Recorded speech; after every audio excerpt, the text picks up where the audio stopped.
Hey guys, James Roy, aka M1 Texans fan. Here to talk about the Texans situation at the number two draft pick. So let's get right into it. Looking at the options that present themselves for the Texans, there's the quite obvious option, which is just choosing whichever quarterback the Panthers don't take at number one, which would be either Stroud or Young. It seems like a very obvious pick, but recent discussions that I've had would dictate that maybe it's not that obvious, and also a lot of reports, which, to be fair, to preface before I get too deep into this discussion, a lot of the reports that are out right now are unconfirmed. Um, and from what I've heard, the Texans organization's pretty tight-lipped. So a lot of this is speculation. I don't want to go out there and say that I have any knowledge of what's going on. I'm just a guy who reads Twitter a lot and formulates, words to say based off that, and articles from more reputable sources than that. But moving forward, the other option is obviously to take Will Anderson with the number two overall pick, and then figure out quarterback later, or maybe I don't know, maybe never. Who knows? Only the Texans know that right now. Um, and I mean, I like that option. Another option that's come up recently that I personally might like a little better, is the option to trade down. I've never been a huge proponent of trading down in the past, but I've recently kind of come around. Um, because if I had to choose between, like, maybe getting Tyree Wilson, Anthony Richardson, or Will Levis at the 7 pick, and getting the Raiders 2024 first round pick, or taking Will Anderson, I'd probably go with the latter.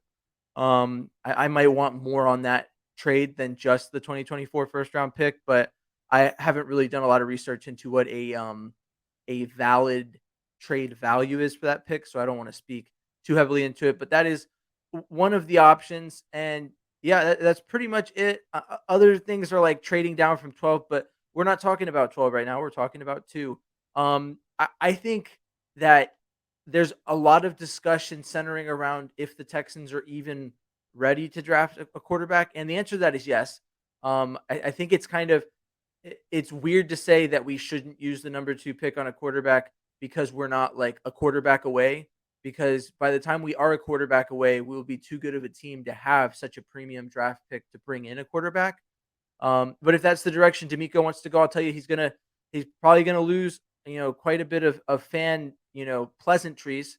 I don't know if he's gonna lose any fans over it, but there's some people I was in the space the other day that expressed that if they had knowledge that it was D'Amico's decision to not take a quarterback at that pick, they'd probably be pretty frustrated, and understandably so.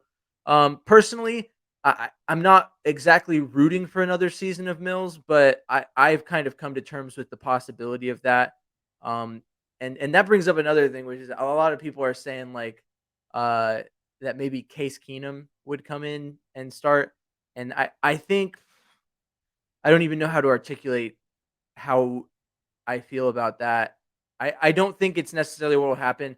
They might make Keenum or a quarterback that they draft later in the draft compete with Mills, but looking at the current quarterback room, it wouldn't be unreasonable to think that it's pretty clearly Mills's job, unless he just absolutely, you know, tanks during the offseason, which is very possible. Maybe there's some regression there, but anyway, all of that to say, the reason that this discussion's even happening is because of this drama. Once again, from unconfirmed sources, just some guy that, like, is friends with Caserio, but maybe is just speaking. I don't know, just all kinds of nonsense going around about Caserio's likelihood of staying. And so I'd like to kind of make some conjecture, assuming that Caserio is considering leaving, as to why he might consider leaving. So we talked about the options at the number two pick, and I think that's at the root of it. It doesn't make sense for Caserio to do all this work prior, and I can get into all kinds of discussion about how people are quick to forget the work that Caserio's done. I'm not going to say his tenure as GM's been perfect. I think it's generally neutral or slightly positive for me. But that's because of moves like trading Deshaun Watson for 3 first-round picks and a third and a fourth in 2024. With his history, with his no trade clause, I thought that was a brilliant move. And I think people are quick to discount that because, well, he was going to get traded anyway. It's like, no, I mean, he could have gotten traded for a lot less. And they'll discount it as him just doing his job. But not to get too far off topic, if the Texans go quarterback at 2, I think Caserio stays, and if they go Will Anderson at 2, I think Caserio leaves. Um, I I think that regardless of the impression the organization gets on the likelihood of Caserio staying after the draft, I agree with John Crumpler, who I follow on Twitter. I agree with his take that it makes sense to keep Caserio around through the draft for his scouting background to give D'Amico that kind of help that he needs. D'Amico, obviously, as a defensive coordinator, has sat in a lot of different rooms during draft time for the 49ers and looked at a lot of position groups. So he doesn't not have any experience himself, but it's still nice to have someone who's been doing it for a really long time that has that scouting background to give you that extra bit of help making the decisions. And that brings up the point, which is that if D'Amico's making the decision and he wants to go defense at that pick, I don't think Caserio is going to want to stick around because the implications of going defense at that pick are very heavy in the direction of, hey, maybe we're not really seeing ourselves as a team that wins a lot of games this year, which I don't know if there's anyone in the fan base that sees us winning a lot of games this year. I think that just below 500 is like the very like all right. I mean, anything more than the amount of wins we had this year is expected. But I would say around a little less than 500 is pretty much the expectation right now. And so I don't think there's anyone expects us to go much more than that, which is why the defensive pick maybe makes sense to D'Amico. But there is an argument that going quarterback at 2 could lead to getting over that hump sooner. But it's just really hard to tell because we haven't seen this team mesh. There's been a lot of pieces added that seem like, in an isolated case that they're good, but how does D'Amico make the defense gel with guys like Sheldon Rankins that we added and Denzel Perryman, Corey Littleton, those guys? How do they gel? Is Christian Harris ready to make the next step? Is Derek Stingley going to come in and be the third overall selection that we thought he was going to be when we drafted him? Is Kenyon Green ready to step in? There's a lot of question marks that if everything goes positive, I believe the Texans could be a 10-win team if all goes ideally, but it's very rare that things do go all ideally. And so when you think about just average, things go averagely, some things go right, some things go wrong. The Texans are probably at best a 7-win team right now with all the unknowns.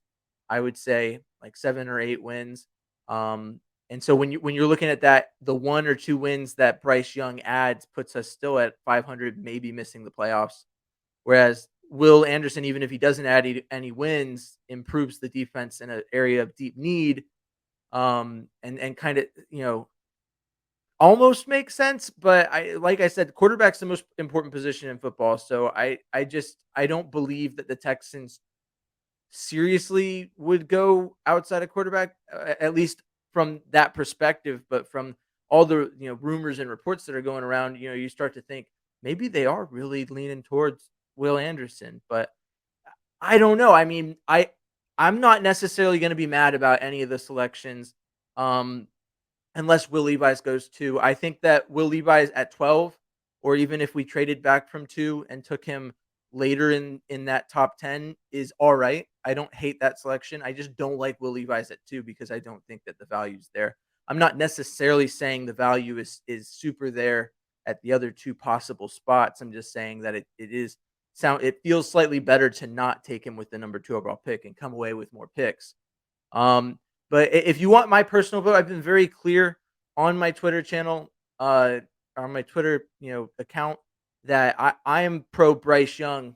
The Texans are not necessarily in control of the aspects needed to ensure that happens. So, I mean, if Bryce Young's not there, I think that CJ Stroud's probably the best pick.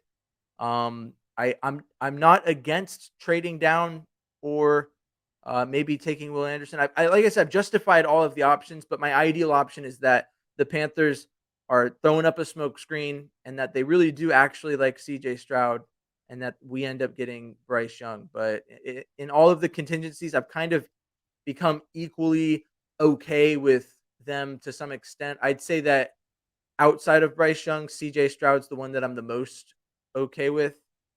But like I said, Bryce Young or bust for me, and it's frustrating that a safety that couldn't play the position very well, and Davis Mills is lucky, 4th and 20 lob, which was the only 4th and 20 converted the entire 2022 season, set us up to, not pick number one overall. Love seeing a win from the Texans, but in that particular situation, it's just the tiniest bit frustrating.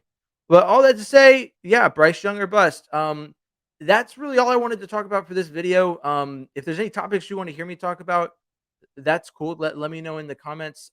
If you want to keep up with me a little more closely, I'm a little more active on Twitter, also on TikTok. Really not super active on TikTok, but you can give it a follow there. Well, it's been a joy talking Texans with y'all today. I'll also be making videos about Texans, Astros, Rockets, Dynamo, Houston sports in general. If that's what you're into, go ahead and click subscribe. Follow me on Twitter at N1 Texans fan. And until next time, see you later.